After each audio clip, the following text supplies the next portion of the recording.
ఒక్క నిమిషం సార్. విశ్వ గారు సినిమా గురించి బిజినెస్ గురించి నిన్న ఒక ట్వీట్ చేశారు కదా, సినిమా అదే బిజినెస్ అనేది కొద్దిగా ఇంటర్నల్ ఇష్యూస్ అవి బయట పెట్టకూడదు, మాట్లాడకూడదు అన్నారు. మీ నైజాం రైట్స్ వాటి గురించి పెట్టారు కదా మీరు. అంటే నాకు వచ్చింది సార్. కానీ ఈ మధ్యలో జర్నలిజం ఇన్వెస్టిగేటివ్ జర్నలిజం అయిపోయిందండి. ఒక క్రిమినల్ ఇష్యూకి మీరు ఇన్వెస్టిగేటివ్ జర్నలిజం చేసి బయటపెట్టడం వేరు, ఒక ప్రైవేట్ బిజినెస్లో ఇన్వెస్టిగేటివ్ యాటిట్యూడ్ వేరు. సో అలాంటివి చేయొద్దని పెట్టినానండి. అంటే నేను అనేది ఏంటంటే ప్రతి ఒక్కరు కూడా సినిమా రిలీజ్ అయిన తర్వాత కలెక్షన్స్ ఏమంటే చెప్పేస్తున్నారు, పెడుతున్నారు. మా సినిమా ఇన్ని కోట్లు కలెక్ట్ చేసిందనేసి. మొన్న కల్కి ప్రభాస్ గారే దాదాపు 1100 కోట్లు వసూలు చేసిందని ఆయన గర్వంగా చెప్పారు కదా. అది పబ్లిక్ ఇన్ఫర్మేషన్ అండి. అదే సార్, అంటే మా డీల్ గురించి పెడుతున్నారు. మా డీల్ తెలియదు కదా మీకు. డీల్ గురించి కాదు సార్, బిజినెస్ గురించి చెప్పుకోవచ్చు. మీరు మా బిజినెస్ ఇంకా మేము ఏ రేటు క్లోజ్ చేసామో తెలియదు, ఏ ఏరియా క్లోజ్ చేసామో తెలియదు, మేము ఎంతకు చేయాలనుకున్నామో చెప్పకూడదు కదా. ట్రాన్సాక్షన్ ఇద్దరి మధ్య జరిగినప్పుడు ఒక్కళ్ళ ఇన్ఫర్మేషనే పెట్టొద్దు అనేది అంత తప్ప మీరు ఎందుకు పెట్టారని క్వశ్చన్ చేయాలి. మళ్ళీ ట్వీట్ చదవండి, మీరు ఎందుకు పెట్టారని అడగట్లా. అండ్ మీరు అన్నారు ప్రొడ్యూసర్స్ కలెక్షన్ చెప్తున్నారు, అది పార్ట్ ఆఫ్ పబ్లిసిటీ. పోస్టర్ మీద వేస్తున్నారు. అది ఈయన ఏమన్నా పెద్ద మాకు పోస్టే చేశాడా, ఇంత కంపేర్ ఫ్యాన్సీ రేట్ అని వేయలేదు కదా. సో ఇద్దరి మధ్య ట్రాన్సాక్షన్ జరిగినప్పుడు ఒక్కళ్ళ మాటని ఎందుకు గట్టి పట్టుకుంటారు అన్నది అక్కడ రైజ్ లీక్ చేసినందుకు కాదు మ్యాటర్. అక్కడ హరీష్ గారు, ఇక్కడ లక్ష్మీనారాయణ, హరీష్ గారు ఇటు హరీష్ అన్న, ఒకటి ఇన్కమ్ ట్యాక్స్కి సంబంధించి ఒరిజినల్గా ఇన్కమ్ ట్యాక్స్ డిపార్ట్మెంట్లో జరిగే ఇష్యూస్ ఏమైనా చూపిస్తున్నారా? ఒక ప్రశ్న. రెండో ప్రశ్న, సురేష్ కొండరెడ్డి గురించి మాట్లాడారు కాబట్టి ఒకటి అడుగుతాం. అడగండి సార్.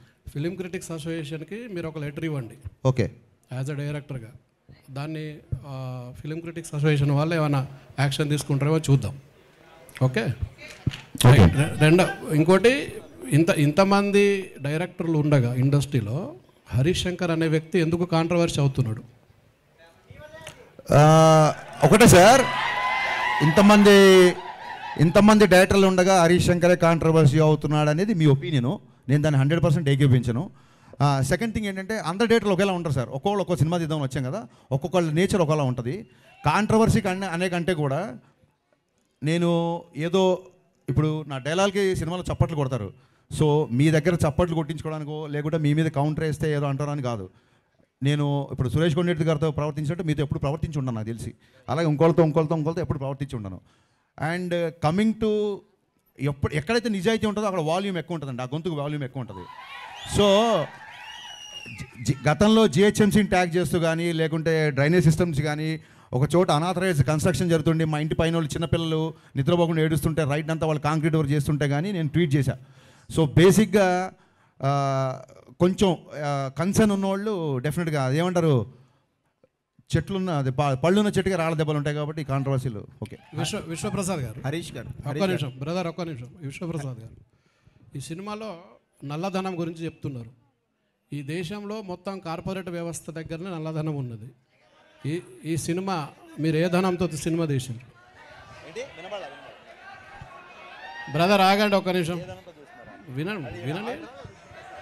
ఇప్పుడు